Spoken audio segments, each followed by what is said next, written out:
Hola, buen día, ¿cómo andan? Bueno, hoy vamos a hablar sobre equilibrio químico.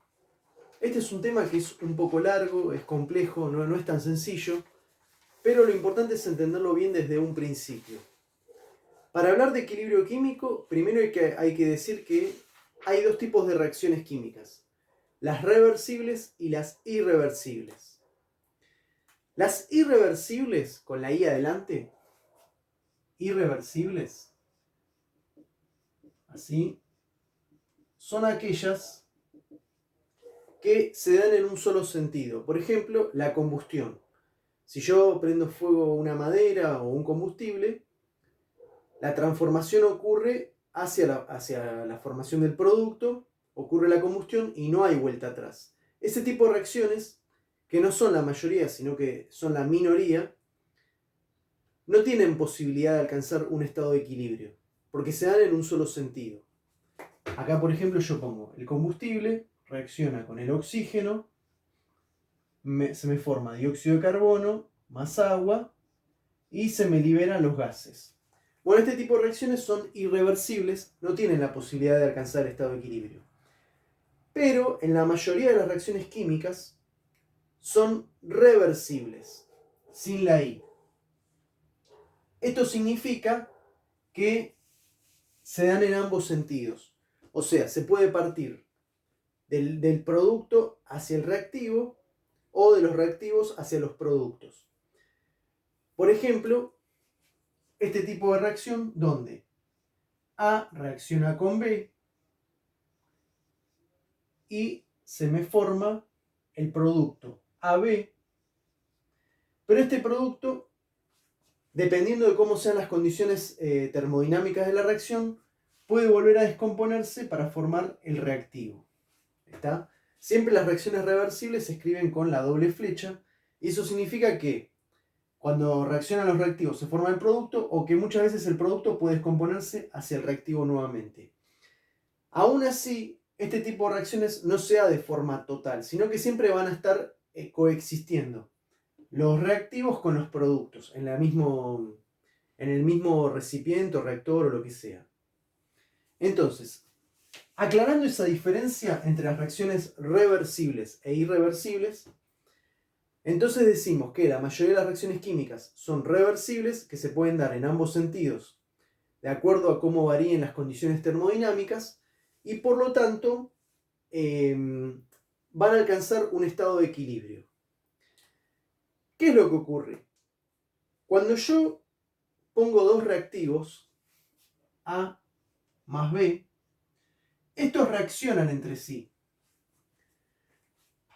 Al inicio de la reacción, ¿qué pasa? Yo tengo una determinada cantidad de reactivo y no tengo nada de producto. ¿Está? Es decir, tengo al inicio, es decir, cuando va a comenzar la reacción, tengo la concentración de reactivo que es la máxima posible de ese momento.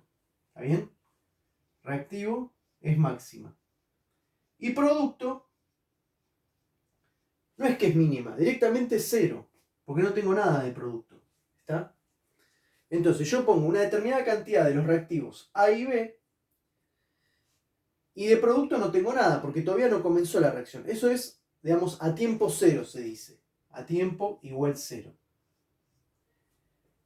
Lo que ocurre es que a medida que A y B reaccionan entre sí, empieza a desarrollarse la reacción química, empieza a ocurrir este proceso, entonces los reactivos se van consumiendo. Por lo tanto, la concentración de reactivo va disminuyendo. ¿Ah? Este va disminuyendo. ¿Por qué va disminuyendo? Porque los reactivos al reaccionar se van consumiendo, van disminuyendo su cantidad y de manera proporcional empieza a formarse y a incrementarse también la cantidad de producto, que a tiempo cero era cero porque no había nada, pero después de una determinada cantidad de tiempo ya hay una determinada cantidad de producto. ¿Ah? El producto empieza a aumentar. ¿Está claro? Entonces, el reactivo va disminuyendo porque se consume y el producto empieza a incrementarse porque se va formando. Esto se va a dar, va a evolucionar hasta que alcanza un punto en el cual, digamos, es decir, la velocidad con la que va hacia los productos se llama velocidad directa. ¿Está bien? Entonces, esto se da en un sentido, ¿sí? Hacia la formación del producto. Ponerle C más D. Con una velocidad directa. Que esta velocidad directa al comienzo va a ser máxima, pero luego va a ir disminuyendo.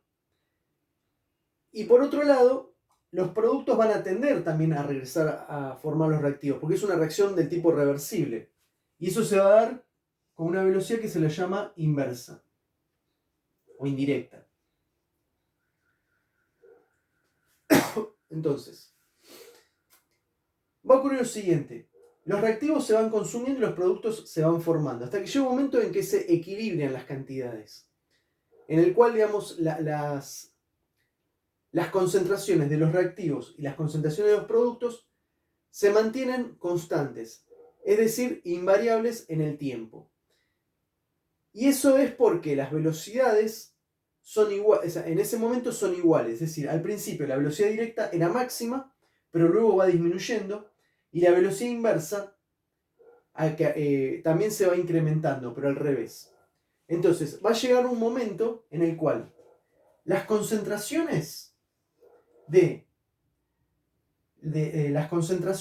los reactivos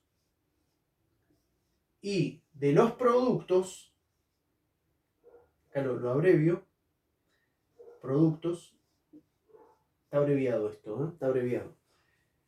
Va a llegar un momento en que las concentraciones de los reactivos y los productos se mantiene invariable en el tiempo. Invariable. Y otra particularidad va a ser que la velocidad directa va a ser igual a la velocidad inversa. Esto se va a dar cuando la reacción alcance el estado de equilibrio. ¿Está? O sea, cuando alcanza el estado de equilibrio, las concentraciones de reactivo y producto se mantienen invariables en el tiempo y la velocidad directa es igual a la velocidad inversa. Bueno, ¿qué pasa?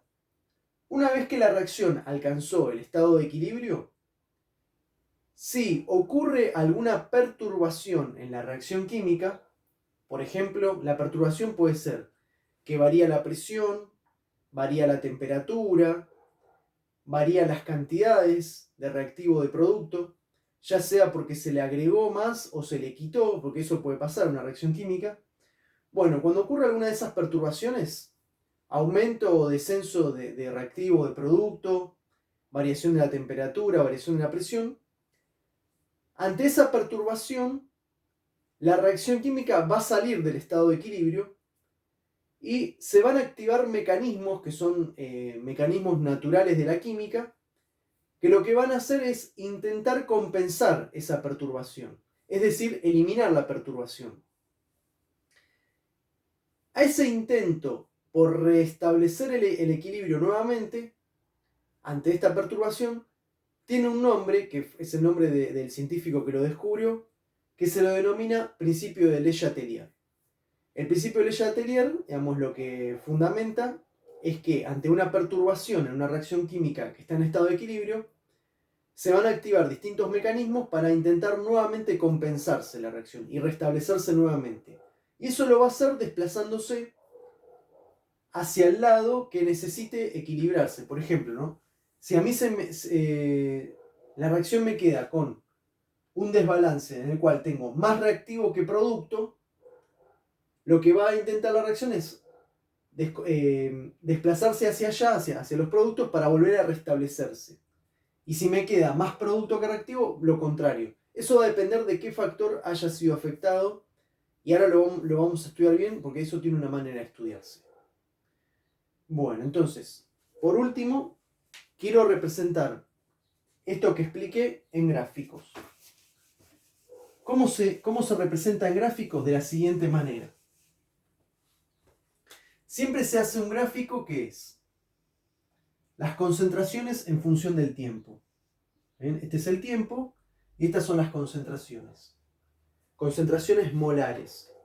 Los corchetes lo que hacen es eso, es simbolizar las concentraciones molares.